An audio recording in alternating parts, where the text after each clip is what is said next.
Saludos amigos, Laura con Gregory nueva vez con ustedes, gracias por acompañarnos. José Lois Malcún, economista, está con nosotros hoy día para actualizarnos, para que evalúe cuál es la situación que nos queda ya en este resto del año en la parte económica de República Dominicana. Saludos, don José.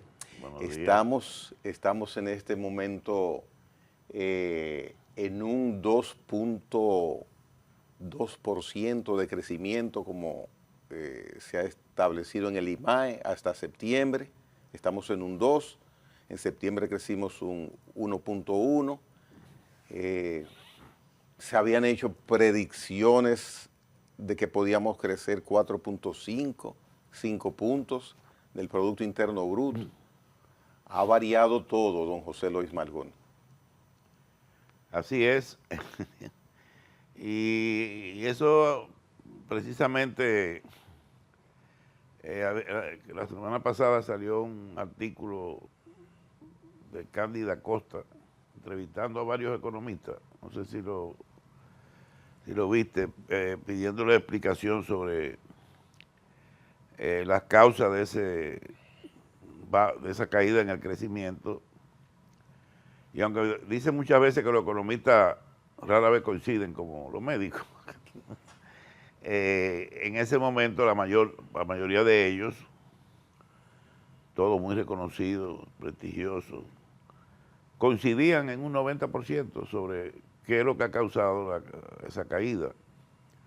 Mencionaban, por ejemplo, hoy salió un artículo mío en el Listín, no sé si relacionado con eso también.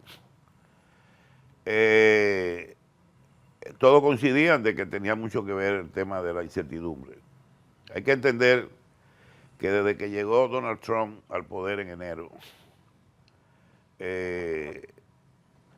del 2025, toda la economía del mundo se traqueteó. El mundo entero se jamaqueó realmente. Los efectos de sus anuncios sobre los aranceles, el tema migratorio, los conflictos geopolíticos que se aceleraron, definitivamente crearon un ambiente muy tenso, con mucha incertidumbre en todos los mercados financieros, al punto de que el oro llegó a alcanzar un valor que nunca en la historia había alcanzado. Llegó a un pico de $4.400 la onza, aunque después bajó cerca de 3.900, todavía un precio exorbitante, ¿no? La plata igual llegó a 51 dólares, o sea, eran cifras que mostraban que la gente estaba buscando un refugio, porque veían que se avecinaba una maldita crisis que no se sabía dónde íbamos a llegar. Después vino el conflicto con China. Primero el problema con Siria, ¿no? Los ataques, los bombardeos, que eso también crearon un ambiente de incertidumbre, afectaron los mercados. Después vino, bueno, el problema de Israel y Gaza, eso venía desde hace mucho. Después vino el problema bueno, el de Ucrania, la guerra de Ucrania, que sigue igual. Aunque ya está, exacto, ya está establecido qué sucede ahí, o sea, que no era una novedad para este año. No, lógicamente, no era una novedad, pero sí la guerra comercial con China.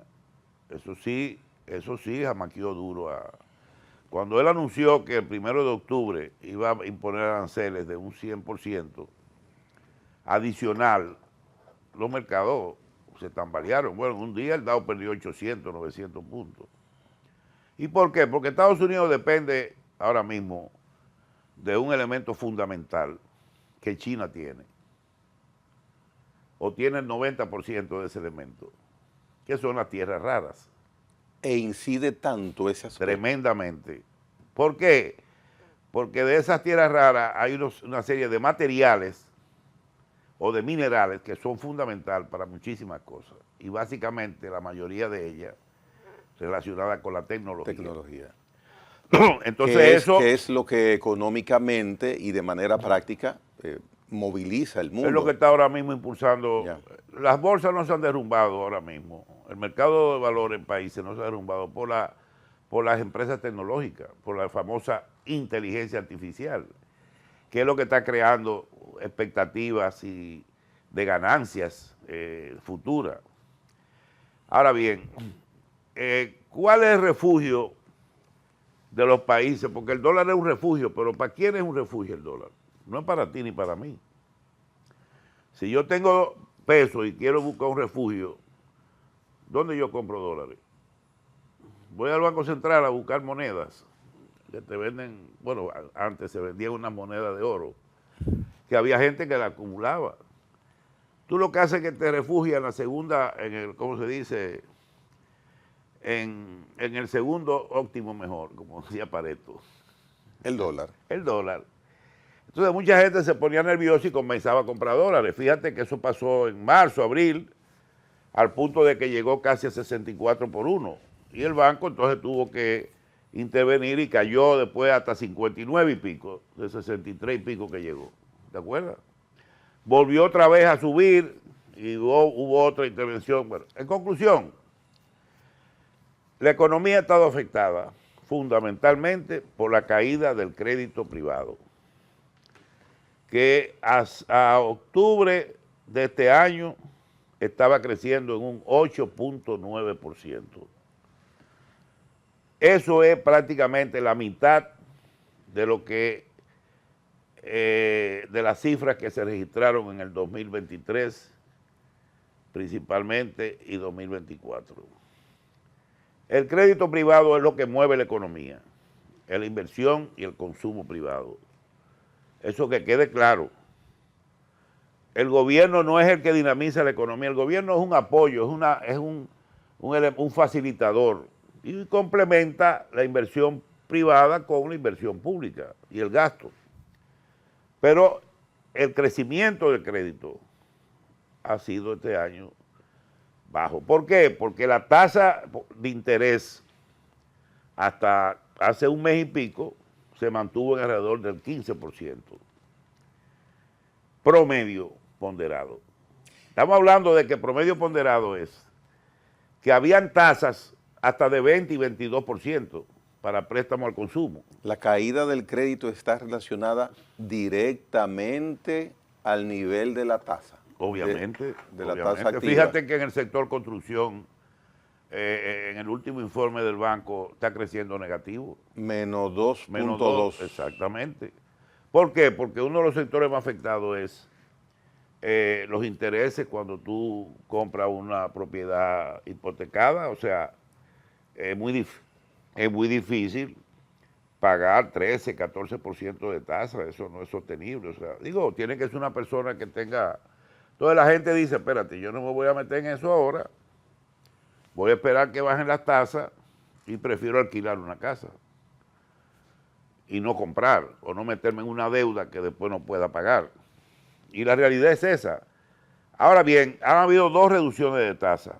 Una ahora recientemente, en octubre, cuando la reunión de la FED en el 28 y 29 de octubre, y otra en septiembre, el 15 y el 16, que bajó de 4.25, 4.50 a 4.25.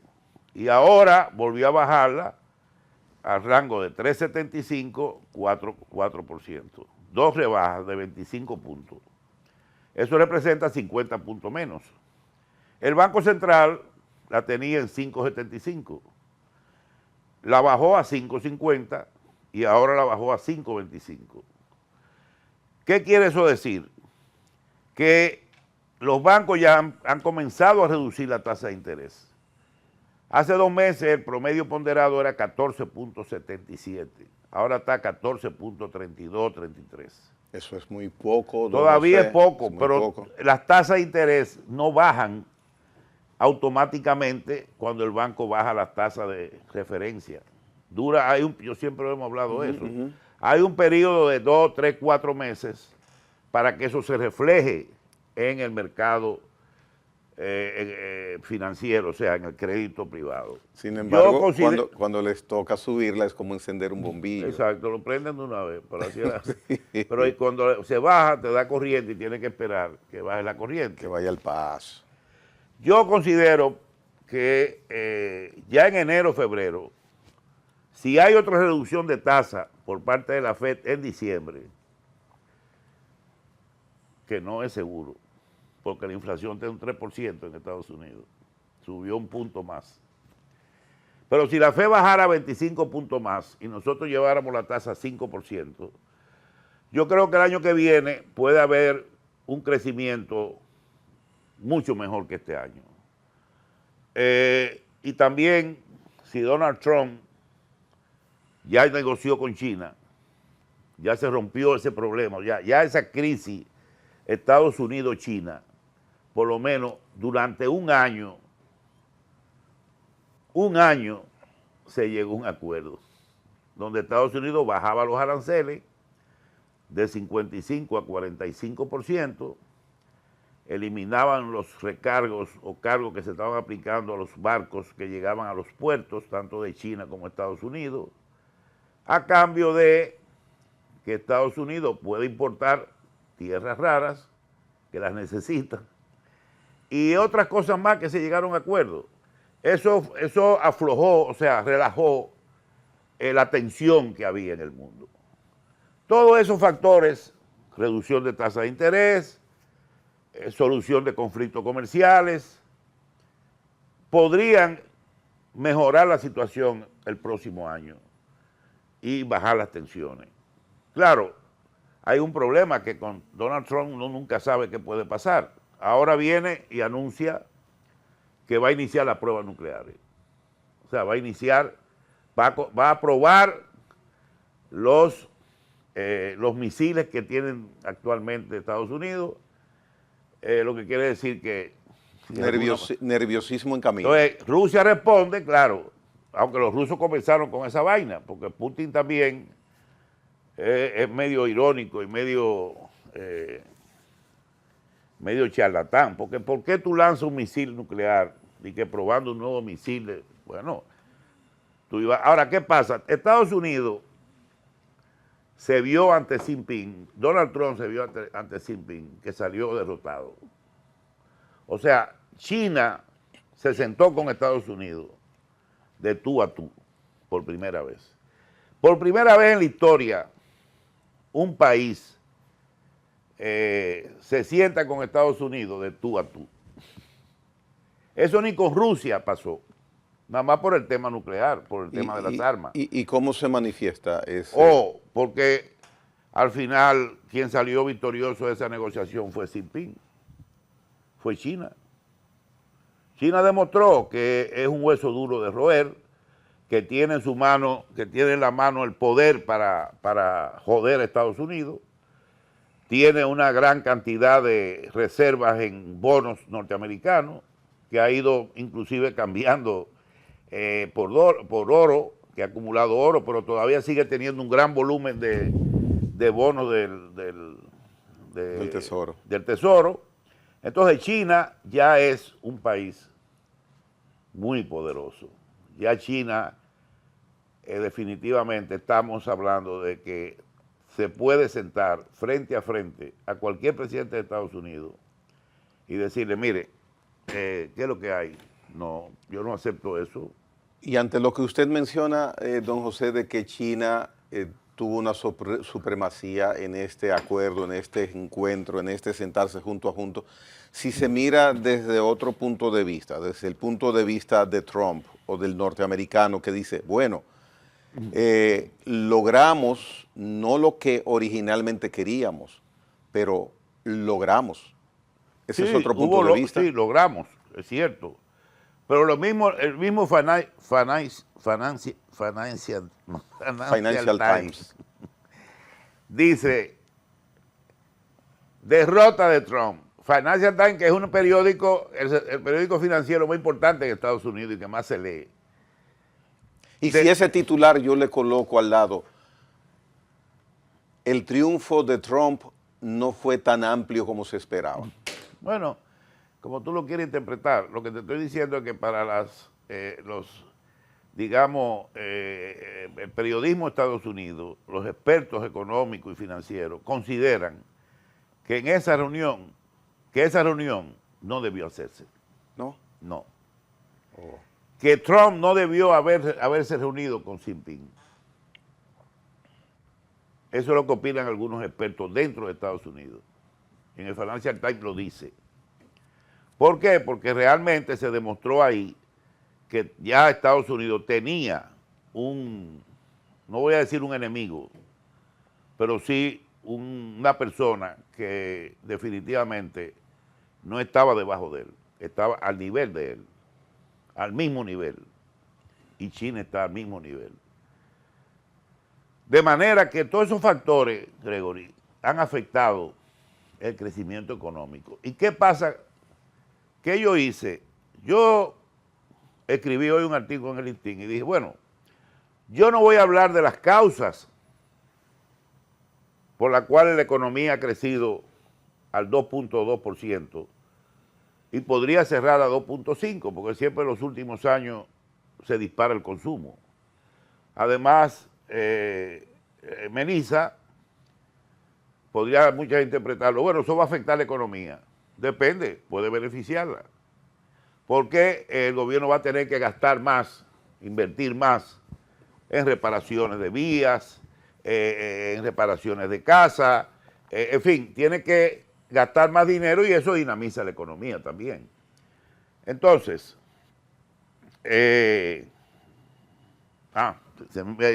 mi artículo está refiriéndose, ¿qué está pasando en el resto de la región?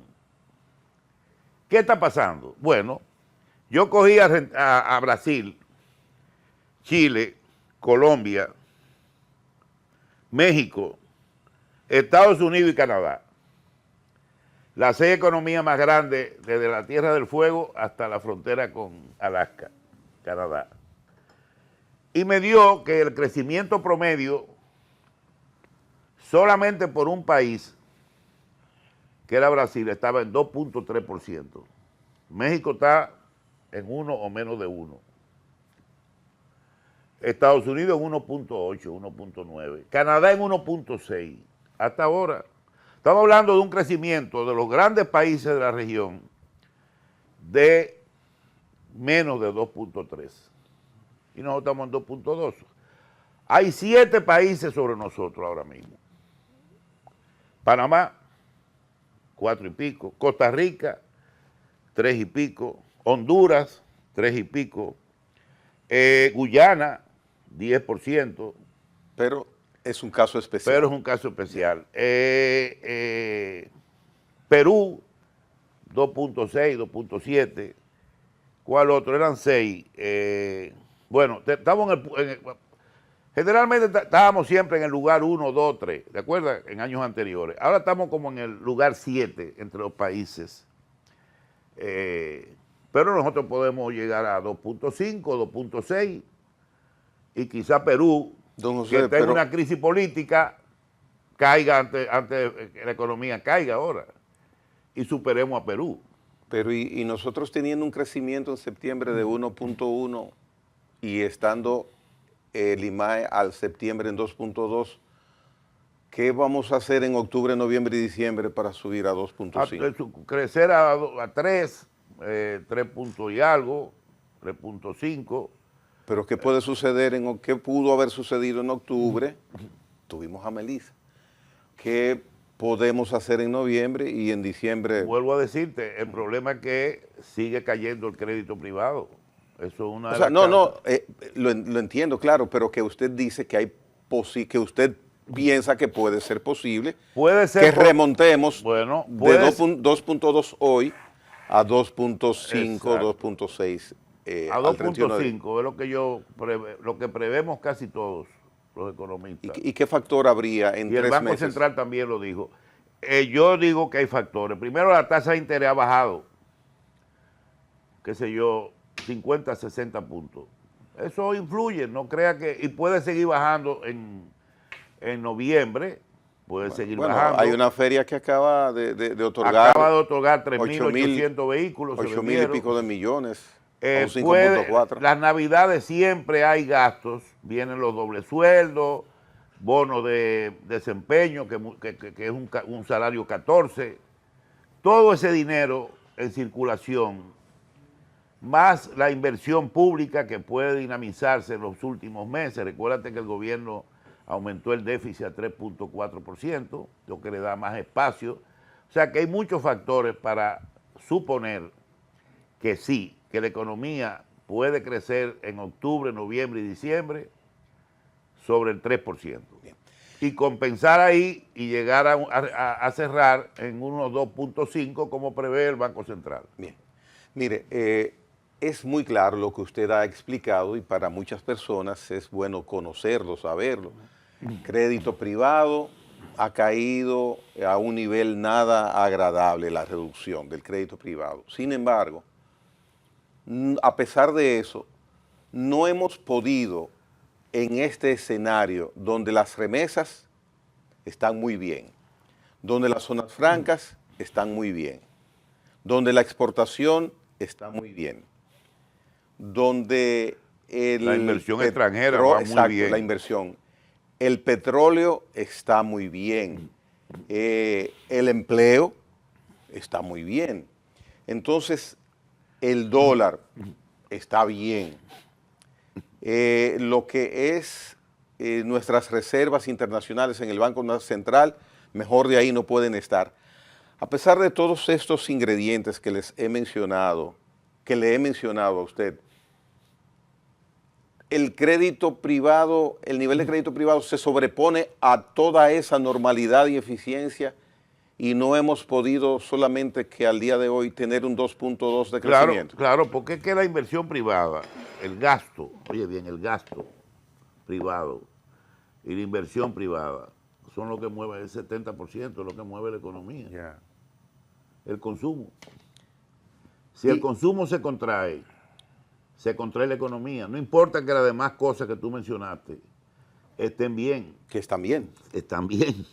Excepto la depreciación del tipo de cambio, que está en 6.1% este año, cuando estaba previsto que fuera un 5%. Pero una diferencia de un 1%. Había pensado que estaba dentro del rango, por eso dije que estaba bien. Sí, está bien. Lo que quiero decir que está, la depreciación del tipo de cambio está un poquito más arriba de lo que se había programado. Un poquito, no significativamente, pero está bien, porque también todavía puede corregirse. Puede ser que se corrija en los últimos 2 meses. Como tú dices, por la reserva, que está muy bien. Entonces, yo digo que el problema es que el consumo tiene mucho peso. Si cae la demanda y el consumo, y cae la inversión, fíjate en la construcción, que está dando un resultado negativo. Si la construcción estuviera creciendo como creció en una época, ¿cuánto llegó a crecer? 10, 11, 12, 13% la construcción. Y la construcción está ligada 100% al crédito privado. Al crédito privado. Entonces, ¿qué pasa? Una inversión positiva ahora mismo de 6, 7, 8, tuviera la economía en un 3% de crecimiento, más o menos. Si estuviera creciendo la construcción con un nivel alto, o sea... Que debió ser lo normal. Pero no con las tasas vigentes. Por eso te digo. Y no hay un chin de responsabilidad en el Estado, en el gobierno, con los gastos de inversión en capital. También ha estado por debajo de lo programado. Por eso te digo que quizás a fin de año, yo revisé la cifra hasta septiembre y estaba en un 40% de lo programado, lo que quiere decir que nada más se había ejecutado, cuando debió haber ejecutado casi un 60% para esa época, se había ejecutado un 40%. ¿Por qué? Porque, bueno, el gobierno cuando está apretado económicamente, el presupuesto lo constriñe la política, la ejecución o el cumplimiento del gasto en muchos aspectos.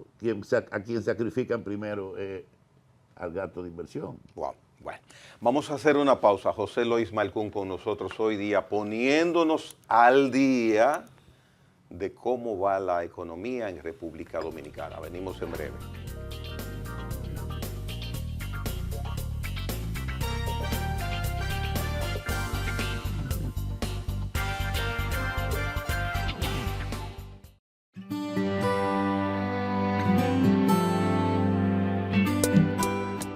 Esta mañana nos llena de gran satisfacción dejar en funcionamiento la planta de tratamiento de aguas residuales de Cabo Rojo, la primera obra construida con fondos propios del Fideicomiso ProPedernales con una inversión de 1.304 millones de pesos.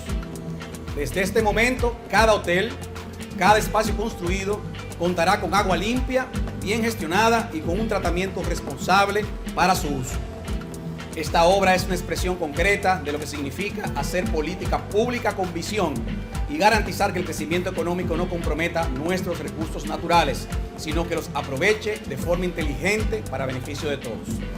Con esto priorizamos lo esencial: garantizar sostenibilidad ambiental, evitar la contaminación y asegurar el buen uso de los recursos. Todo esto para que este destino avance con la responsabilidad que requiere y así cumplir con el compromiso de que Cabo Rojo sea el motor que impulse el desarrollo de Pedernales y de toda la región Enriquillo.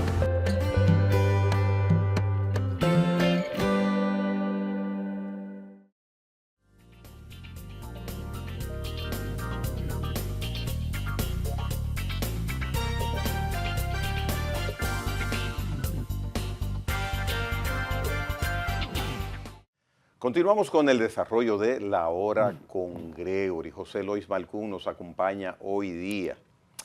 Estados Unidos tiene, hacía 5 o 6 años que no ocurría un cierre de gobierno económico, shutdown.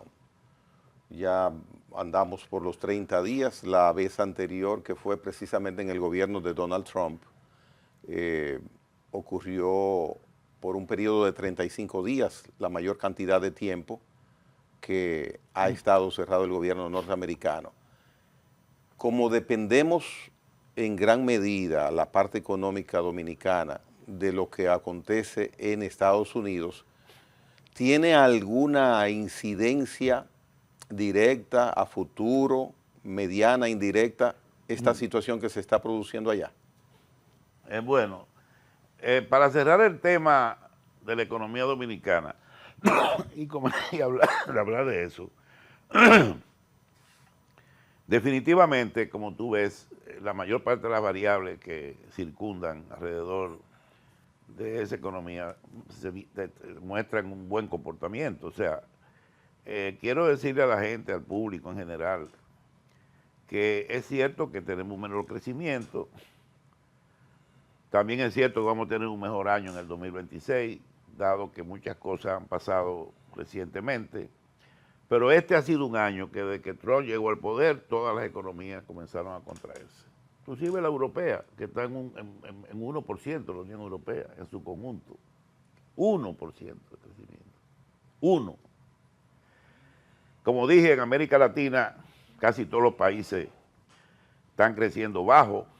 Una cosa se me olvidó darte, que CEPAL prevé un crecimiento de 2.2 para toda la región y el FMI de 2. Hay una diferencia de 0.02. O sea que nosotros o estamos o en la vamos previsión a estar en o el por nivel encima. o por encima. Ya. Eso es para toda la región. Porque los mismos factores que nos afectan a nosotros están afectando al resto de América Latina, sacando algunas excepciones. Cuba, que está negativo, Venezuela está negativo, crecimiento negativo. Nicaragua más o menos está creciendo algo, aunque es una situación política crítica. Mira lo que está pasando en Venezuela, en Guatemala, que está creciendo bien, 3 puntos y pico, pero mira, trataron de dar un golpe de Estado al presidente recientemente. En Perú, que también está sobre nosotros, le acaban de quitar a la presidenta Boluarte. Entonces tú te preguntas, coño, pero nosotros, Argentina está creciendo mucho, a 4 o 5. Claro, porque Argentina viene del fondo. Argentina estaba en el fondo del pozo. Y le critican a Milei la manera de crecer. Pero tenía que hacer lo que está haciendo, porque si no, Argentina se iba a la mierda. Estaba ya en la mierda. Entonces, Milei lo que ha hecho es ir rescatándola, pero eso tiene un costo.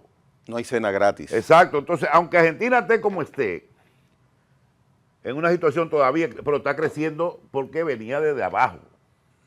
Entonces, yo te pongo en el contexto de que República Dominicana es el país número uno en crecimiento en 30 años.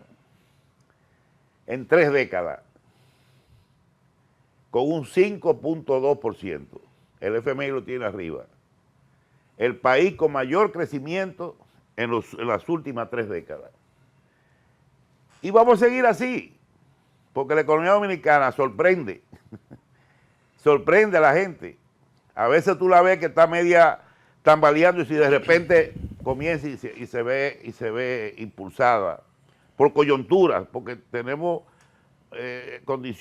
buenas condiciones para crecer, sectores dinámicos muy buenos.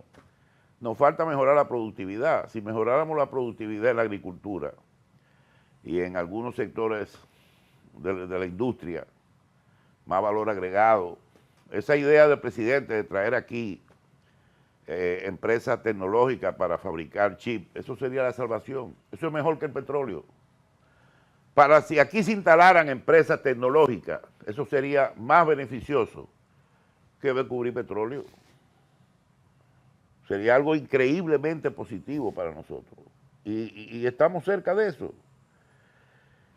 El cierre del gobierno en Estados Unidos. Yo interpreto que Donald Trump está contento con eso. Primero, ha podido o está tratando de deshacerse de muchos empleos del gobierno federal. Segundo, los dominicanos en Estados Unidos, los millones de dominicanos en Estados Unidos,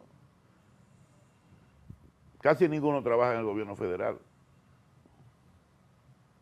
O sea, el que se paralice el gobierno, bueno, puede tener un efecto, pero no significativo, porque el dominicano allá o tiene su negocio propio, o trabaja en el sector privado. Algunos trabajan en la educación pública, obviamente, que todavía está funcionando, pero en general, yo creo que él está aprovechando las circunstancias para reducir el gasto, deshacerse de muchos empleados del gobierno federal, y puede que se esté llegando a un punto de no retorno, donde hay un problema muy serio, y voy a explicar por qué. ¿Por qué el presupuesto no se aprueba? Ya algunos miembros del Partido Republicano se están moviendo al lado demócrata. Con este tema. Con ese tema. Porque el problema, el tranque está en que Trump está proponiendo reducir los gastos en el seguro de salud, en Medicare y Medicaid, y en las ayudas alimenticias. Pero a su vez está aumentando fuertemente el gasto en defensa. Los demócratas nunca van a aprobar eso, nunca. Nunca lo van a aprobar. Y ya hay muchos republicanos que entienden que es cierto que eso podría traer consecuencias graves. Se estima inclusive que el norteamericano promedio tendría que pagar o gastar casi $1,000 más o $1,500 más el año que viene si se aprueba ese presupuesto para cubrir sus gastos de salud. Eso, estamos hablando de una persona que gana, qué sé yo, $20,000 al año, que tú le digas que va a gastar $1,500 más de lo que ya gasta. Eso no es fácil. Pero ven acá. Y además que le va a quitar la asistencia alimenticia a millones de personas. Así que ahí no va a haber solución hasta que esa situación no se resuelva. Y el presidente Trump no está dispuesto, él quiere construir ¿cómo se llama? Su famoso antimisiles, el domo. El domo, sí. Un domo de antimisiles que cuesta miles de millones. Quiere desarrollar. Que le dijo a Canadá que podía acompañarlo. Sí le pagaba. Y si se convertía en el Estado 51. En el Estado 51. No, es un león. Y ahorita le va a echar mano, eso está un tema también que está ahí, él quiere echar mano a Groenlandia. Él se quiere hacer de Groenlandia antes de salir del poder. Entonces, todos esos elementos pueden que estén llevando ya a una situación en Estados Unidos donde los datos de octubre van a reflejar posiblemente un aumento en el desempleo, obviamente, porque si hay mucha gente que él está despidiendo del gobierno federal, se va a reflejar. Las empresas, algunas empresas como Amazon han despedido 12,000, 13,000 empleados por el problema de la inteligencia artificial. Muchas empresas están reduciendo, lo que quiere decir que puede que aumente el desempleo. Eso también va a afectar la economía, porque como esas personas que reciben un sueldo no lo están recibiendo, eso va a reducir el consumo y eso también va... Todos esos elementos sumados, el presidente Trump, que tiene una mente muy, muy calculadora, dice, bueno, en diciembre la FED va a tener que bajarme la tasa de interés 50 puntos más. Ahí nos convendría a nosotros. Nos convendría a nosotros. ¿Por qué la FED tiene que bajar? Bueno, porque si ve que el desempleo sube y el crecimiento cae y la inflación se mantiene ahí en 3%, va a estar obligada a bajar la tasa de interés. Entonces, lo que a Trump le interesa, ante todo, es bajar la tasa de interés. ¿Por qué? Porque la deuda de Estados Unidos ya es casi insostenible. Y las agencias de crédito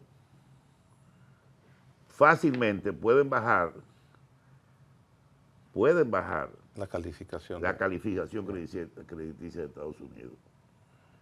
Y ese miedo al impago futuro de una deuda de más de 3 trillones y pico, que ha subido ya está en 36% del PIB. Inimaginable esa cantidad. El 120% del PIB, perdón. Es una cifra y sigue subiendo.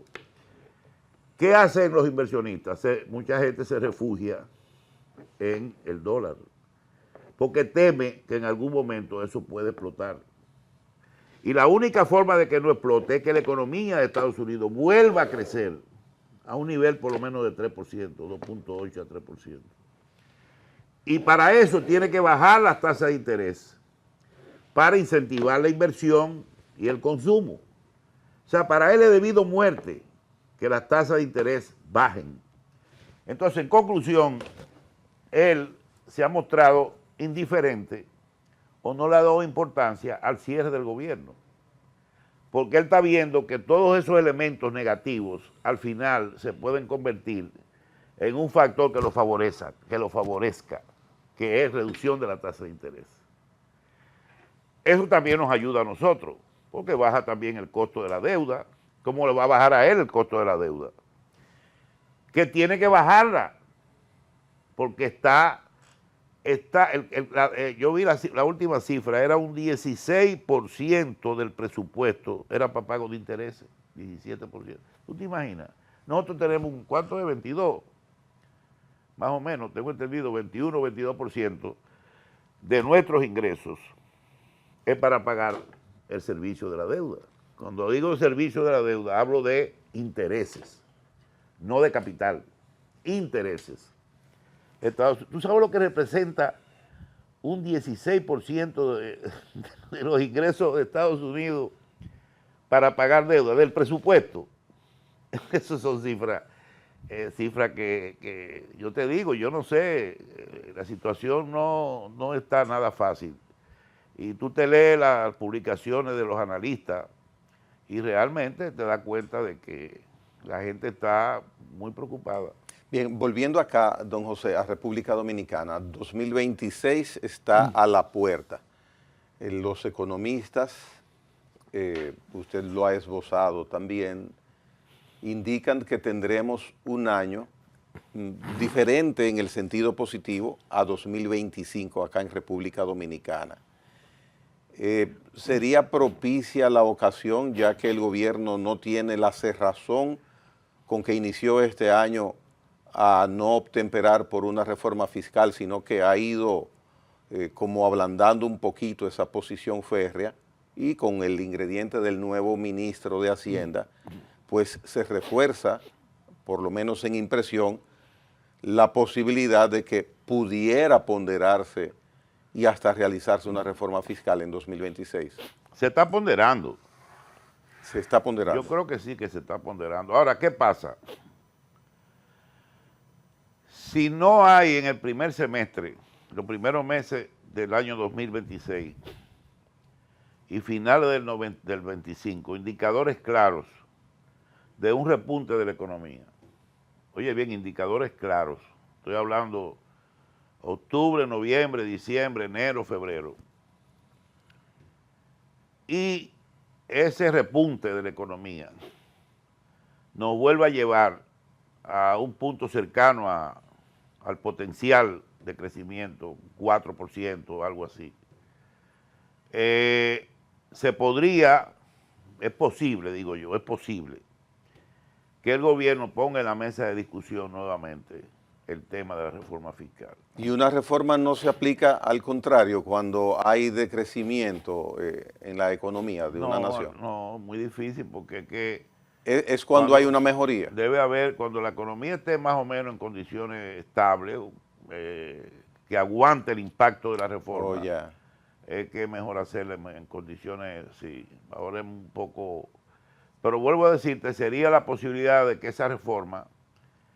Ahora, si llega junio del 2026, o julio, y no hay una reforma en la mesa de discusión, con posibilidad de que se apruebe a mitad de año, que se olvide de eso. Porque políticamente también ya vienen ahí... el periodo previo formal, 2027. Exacto. Sí. Tú no le vas a dar... Aunque Leonel los otros días dijo que estaba de acuerdo con una reforma fiscal. Añeñe. Pero lo dijo con su... Como dijo, ñeñe, está bien, sí. Entonces lo dijo con su segunda intención. Porque él quiere que el gobierno se meta en problemas y él sabe que eso le va a traer problemas. Por eso, aunque obviamente si tú apruebas la reforma fiscal antes del primer semestre, ya en el 2027 y 2028, el propio partido en el gobierno empieza a cosechar. Pero lógico, si tú siembras ahora, tú cosechas, y lo que ahora puede ser negativo, tener un impacto negativo, cuando tú vienes a ver, se revierte y los resultados comienzan a verse en 1 año y 2 años, y todo va a cambiar. Oye, la gente al contrario, eso le va a ganar mucho más apoyo al partido en el gobierno, no digo al presidente, porque el presidente ya termina su mandato. Él va también a tener apoyo, pero más que nada el partido, que es el que va a jugar con el candidato que elija, es el que va a ir a las elecciones. Entonces, en realidad, no puede pasar de junio. Si tú ves que en junio o julio no hay una reforma ya depositada y posiblemente cerca de su aprobación, con un cierto consenso, una reforma que no sea tan dañina para la gente de bajos ingresos, al contrario, una reforma más moderada, que no quiera pretender buscar 125, 130 mil millones, sino que busque 80, 90, 1.000 millones de ingresos, que algo es algo, un 1%, 1.2% del PIB, no 1.5, 1.6, no, una reforma más moderada, que permita cierta flexibilidad para que el gobierno pueda satisfacer la demanda de infraestructura, básicamente, porque todos los días demandan algo nuevo, puentes, mira ahora con la tormenta, calles que se agrietan, puentes que se caen, en fin, es mucha, además, demanda de todo, sigue la demanda de escuelas que no se han terminado, hay como 300, hospitales en construcción, el tema de transporte, el metro que está en construcción, los metros que están programados, en fin, todo eso requiere dinero que no hay. Y esa inversión, con esos ingresos extras, esa inversión generaría una dinámica en la economía, generaría mucho empleo. Y el resultado al final es que tú vas a cosechar todo eso en votos. O sea, los votos te van a caer de la mata. Ahora, si tú pretendes hacer eso muy tarde, ya en el 2026, mejor es no hacerlo, mejor es dejar las cosas como están. Hay un aspecto que uno menciona, y cada vez se menciona menos, administrativamente en gran medida podría afrontarse situaciones que están impidiendo que el Estado, el órgano fiscal del Estado, obtenga recursos. Evasión, exenciones, subsidios. Tendremos entonces aparentemente que convivir con esa situación sin prestarle atención a ir haciendo algunas correcciones en esos tres aspectos que mencioné. Sí, mira, el problema de la evasión, ha habido una mejoría muy pequeña, pero sigue siendo un problema serio. Y eso tiene un problema, y eso es una respuesta, porque a veces también tenemos que ir a la realidad.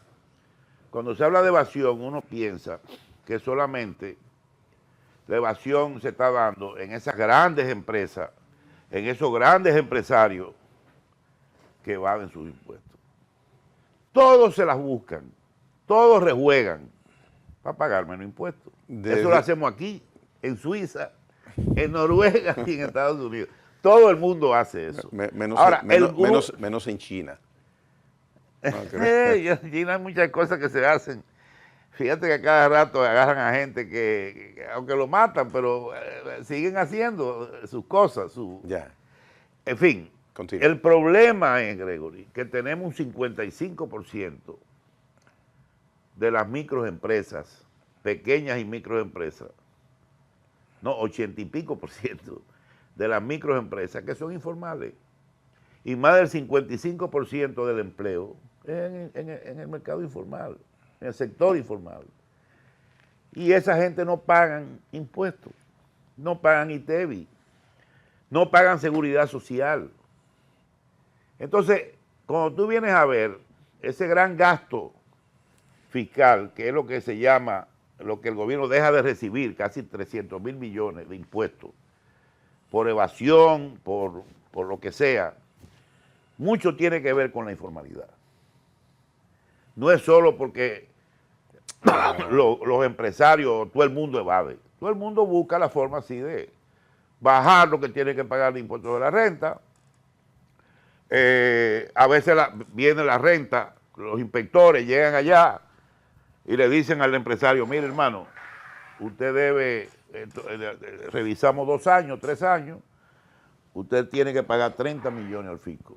¿Por qué? Porque esto, no se lo reconocemos como gasto. Al final, el empresario va a la DGI, conversa con el director o alguien y negocian. Bueno, mira, bájame eso porque aquí discuten. Bueno, pues mira, tú vas a pagar 20 millones de pesos. Cuando yo dije 30, ¿no? Tú vas a pagar 20. Bueno, pero espérate que yo tengo que darme tiempo. Bueno, sí, te voy a dar 1 año para que me lo pagues. Y ahí viene ¿tú entiendes? El rejuego. Al final eso reduce un poco la evasión porque las inspecciones que hace la renta detectan muchas de esas irregularidades y al final se tienen que cubrir o se tienen que pagar. Entonces eso es complejo. Eso requiere, ya tenemos poco tiempo, por lo que veo. Eso podríamos analizarlo en otro programa con más detalle. Yo te puedo traer más datos también de dónde están. ¿Y el tema de las exenciones? Las exenciones es otro tema también que yo entiendo que se debe abordar. Hay sectores empresariales que tienen exenciones, que quizás ya tienen que revisarse. El cine, sector de turismo, zona franca, que mucha gente entiende como yo que no deben tocarse esas exenciones. Empresas en zonas fronterizas. Entonces lo que debía hacerse exenciones también al tema de muchas exenciones y exoneraciones a vehículos, que por ejemplo en el caso del Congreso, que tienen, no sé, 2 vehículos exonerados, sí, se pueden eliminar y así. Hay algunas que se pueden reducir realmente, yo creo que sí. Eso tendría que ser parte de la reforma fiscal. Las exenciones no se pueden tocar arbitrariamente porque están establecidas por ley. La evasión es otra cosa. Sí, claro. Por eso dije ahí, en gran parte, algunas medidas administrativas se podrían tomar. Que podrían Bien. tomarse. Pues, don José, sí tenemos pendiente evaluar ese aspecto porque verdaderamente sería interesante poder prestarle atención a esos aspectos porque si agarramos un poco de acá, un poco de allí, al final podríamos tener un esquema fiscal y de ingresos al país más saludable que el que tenemos. Claro. Bien. Don José Lois Malcún ha estado con nosotros hoy día hablando de la economía dominicana para este año, lo que resta, y por supuesto algunas evaluaciones sobre 2026. Hasta la próxima.